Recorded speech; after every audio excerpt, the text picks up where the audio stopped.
Good morning, everybody. Welcome to the Friday safety meeting.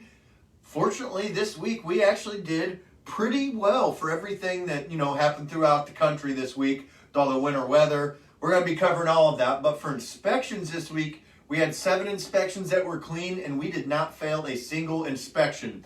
Now, one of the inspections that hit our DOT number was all the way back from, I think, like December 20th or December 21st, 2020. But still, it fell on this week, so that helped us immensely. So for the 7 people that got clean inspections, we got Keith Levings, Ricky Johnson, Ron Archuleta, Stephen Hollins, Chris Macklin, Keith Cooper, and Brandy Aiken. Thank you so much. That is going to help us a ton. The past few weeks we haven't fared so well, and you guys have heard me bellyache about that all month. So hopefully, this is going to bring these scores down, and hopefully we can continue this trend and get back on the right track. With winter weather, as everybody knows, they had bad weather in Dallas. They've had bad weather. There's been bad weather all over the Midwest. They've had bad weather in the Southwest, Northwest, Northeast. Pretty much everywhere they've had pretty bad weather. And there's been a lot of pileups. Everybody's seen it. Obviously, what happened in Texas, absolutely horrible. I think there was another pileup in Kentucky. They've had them all over the place. And the Iowa Department of Transportation, which none of our vehicles were involved in this. So this does not pertain to our drivers. But it is an interesting piece that this officer wrote. Well, piece, he tweeted it. But as you know, Iowa gets tons and tons of accidents in the wintertime. And this officer said that most of the accidents that happened, throughout this week and last week were caused by commercial vehicles going too fast, especially the pileups, that it was just a chain reaction. And he made a comment which, agree with it or disagree with it, but it makes sense. He said, when you're on those icy roads in a truck, all you are is an 80,000-pound sled, which if you see some of the videos, which I hate, absolutely despise watching videos of accidents happen. I see it, every day here. The last thing I want to watch is, watch it happen and, see somebody else's company. So with us, I get sent stuff. I don't like looking at it, but, I do open it. That is exactly correct what he's saying. If you see what happens in those chain reaction pileups, it's people going way too fast. And you end up, seeing the end result. It's never good. It's never good. So please make sure that you are driving carefully and safely on snow and ice. I get it. You're heavy. But there's no reason we should be going 55, 60 mile an hour down a road that has snow and ice on it. There's no way, because it's not you that you have to worry about only. It's others as well. And if you see what happened in Dallas, all I'm going to say is you'll see a video of a truck coming up, and I don't know how fast they were going when they hit this. It looked like an F-150, but they turned that F-150 into a Slinky. It was not pretty to watch, and I'm very glad that none of our folks were involved, but heart goes out to those that were, because I'm sure they were there a long time, and there's been injuries and worse. So this winter weather is nothing to play with. I mean, Texas, they don't really have the resources per se that Illinois, Iowa, Wisconsin, Michigan that we do, because we get snow. They do not. But even in Illinois, Iowa, Wisconsin, Michigan, Colorado, still that snow and ice is nothing to play with, especially what's underneath it in the black ice. You can't see it, and once you hit it, there's no turning back. So please heed this advice, listen, take it slow to ensure that you're going to arrive in one piece and you have no hiccups on the way, because those accidents are timely, they're expensive, and they could be deadly. And there's no sugarcoating it. That's just how it is. So fortunately, we did not fare too terribly within the winter weather. We had some things happen, but nothing like what you saw in the news.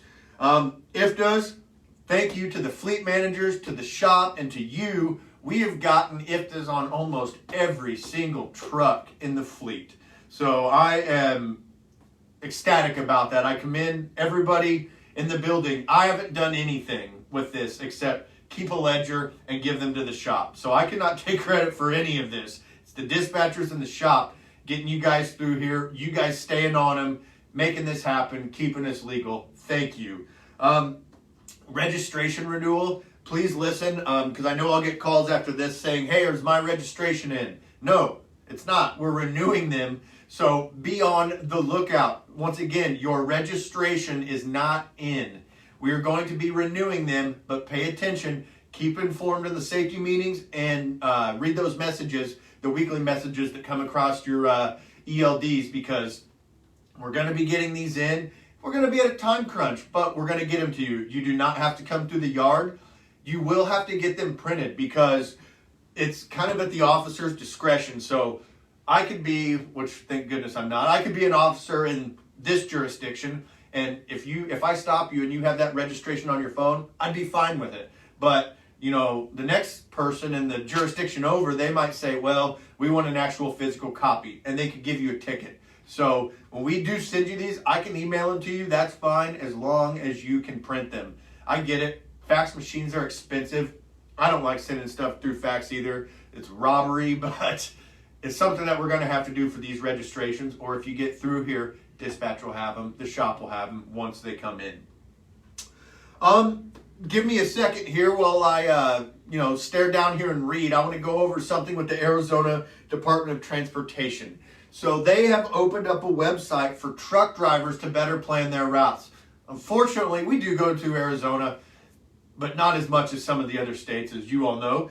But the map allows truck drivers to search for potential truck routes and restrictions along their way. And there are toggle features that will list length and width restrictions, escort requirements, which we don't have to worry about because we don't haul any oversized, and any other information relevant to truck accessibility. To use the truck mapping feature, visit the Arizona 511 website and click Map Legend. And honestly, if you're going through Arizona, it's a good thing to check because I'm sure they're going to update that with traffic accidents, things like that. And you can run it through your GPS as well and, make sure you take the fastest, most efficient route and get from point A to point B. Once again, that is Arizona 511. All you have to do is Google that and go to the mapping feature, or the map legend, and it will show you everything throughout the entire state, which is very convenient. Hopefully more states follow suit. Pilot, they are restructuring their facilities to be more, people friendly. And I don't mean people like me and, Toyota Corollas pulling up. No, for you guys. They're going to improve their facilities. They're going to have better food options. They didn't give, at least the articles that I was reading, they didn't give any inclination as what kind of restaurants, because I'd like to know that. But they are going to be restructuring their facilities to make them nicer, friendlier, and a little more accessible for more people. And hopefully they do away with the preferred parking, so you can just go park and you don't have to pay them after you already spend hundreds of dollars at their facility and fuel. So there are a few test locations right now, but hopefully within 2021 to 2022 we start seeing these pilot locations modernized a little bit and a little more easily accessible for you guys out there that have to use them. Because I know they get cramped. You get a lot of people in those places, and it's pretty tight. So hopefully they do a good job with this. I'm sure. They're a huge corporation. I'm sure they planned a little bit. So hopefully it becomes beneficial for us. But we'll see. The 7-3 split. So the FMCSA has done research on this, and the 7-3 split rule appears to have zero gain in popularity since it started. How they calculate this, I don't know. But how I calculate it is like this. And if you have a question about this, please call me. But it's mind-boggling to me in orientation every week. Hey, are you guys familiar with the ELD mandate? Yep, usually there's a few that will say no, but usually all the folks are on board with the ELD mandate. All right. Are you familiar with the changes they made with the 30-minute break? And it's like a deer in the headlights. Like a deer in the headlights. There's kind of look, I'm like, what about the 7-3 split? Huh? This is beneficial. These laws that they came out with in September, they came out with these to help you. Usually it's taking away from, your time out there on the road. It seems like they always take away and kind of send your minutes a little bit. Here, they're actually helping with a 30-minute break, the 7-3 split. I've been driving this into the ground since before it even came out. So hopefully everybody in our fleet knows what this is. But if you do not, please call me and we can go over it, because it is a great tool for you to utilize, and it's something that you need to be familiar with how to use. So when I read that, I was appalled. And the one person they interviewed, I don't know who he drove for, it doesn't matter, but he's like a 25-year veteran. And they interviewed him. He goes, well, I like using the 8-2 split. I don't understand the 7-3 split. It's the same thing. That part is almost just heartbreaking, because this guy, if he's using it a lot, he is wasting so much time that he could have left an hour early. So if you do have a question on the 7-3 split, call me. That is what I'm here for, to go over these rules and regulations and discuss them. I have no problem. I'd be happy to do that, just to ensure that you make some more money. You get it delivered on time, and it might get you to another load that gets delivered within a pay period.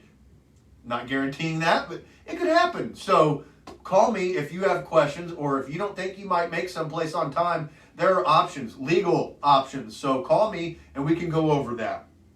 And then right along with the 7-3 split, the International Road Check, the CVSA International Road Check.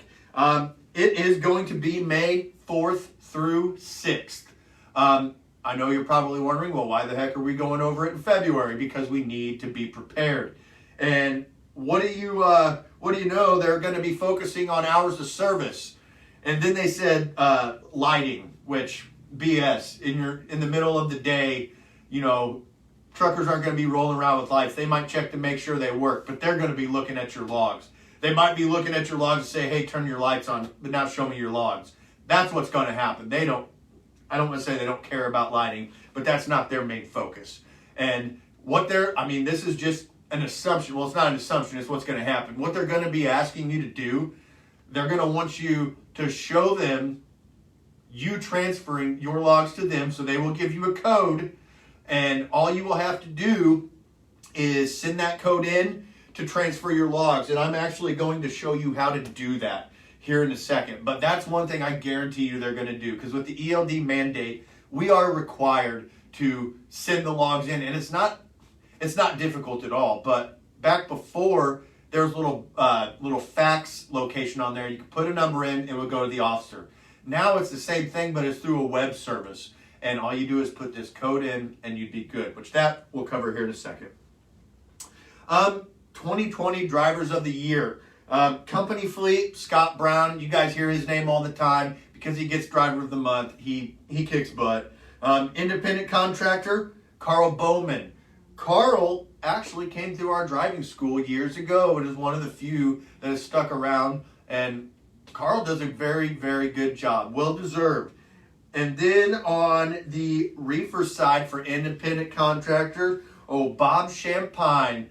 Bob is a true professional. I don't get to talk to him too often, but when I do, Bob's always pleasant. He's courteous. He's professional, and I know that's how he conducts himself with customers. So, gentlemen, well deserved. You three do a great job, and I know it was a tight race because there's a lot of people, that you're neck and neck with, and it's a friendly competition. It's healthy because you guys are out there doing what you're supposed to. Also for 2020, we have some other pretty big accomplishments. Adrian Orozco is going to receive 15 years here with us. I've been here 10 years, and of course I've known Adrian since I've started. And my gosh, the guy is an all-star. He doesn't complain, runs his butt off, always gets clean inspections. So happy 15 years, Adrian. You deserve it. For 5 years, also a lot of good names on this list. Scott Brown, our Driver of the Year.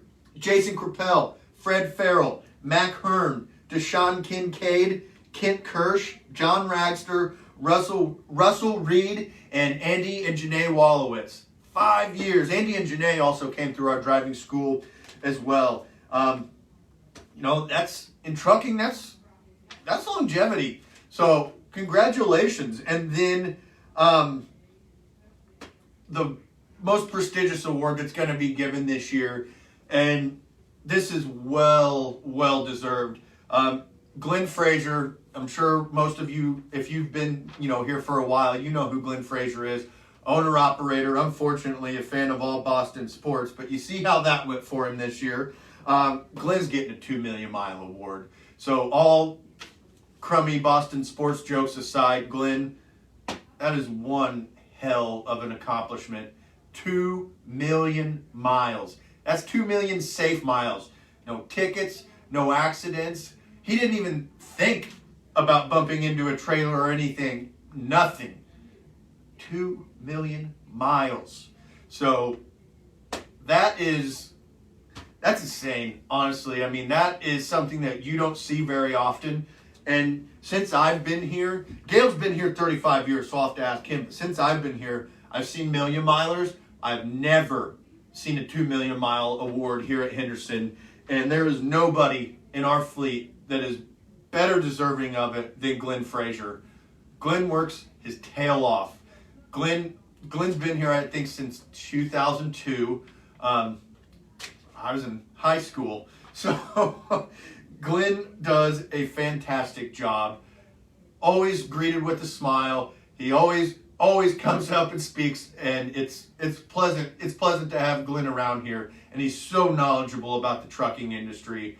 So Glenn, once again, congratulations. There's nobody here that is more deserving of it than you. So, and I say that in all seriousness. As much as I hate the Celtics, I will say that in all seriousness.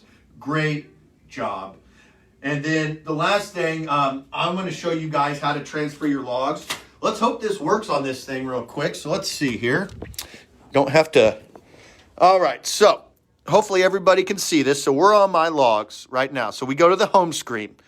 DOT says, here's a code. I'm going back in the scale house, so you can't ask me questions. Transfer me your logs. So we'll go to hours of service. And right here where it says day log, hit that. And then down here where it says eRods, we're going to punch that. And it will say file will transmit your logs. Okay. Now, if they give you an email address, which they won't, you'll hit email and put that in. But what they'll do is give you web services. So right there, you'll need to click on that. You'll enter in the code that officer provides, punch it in, and then hit send. And that will allow you to transfer your logs to a DOT officer. That's all I've got this week. It's been nice to, go over pleasantries instead of having to cover what bad happens. So great work, everybody. And if you've got any questions, just let me know. Thank you.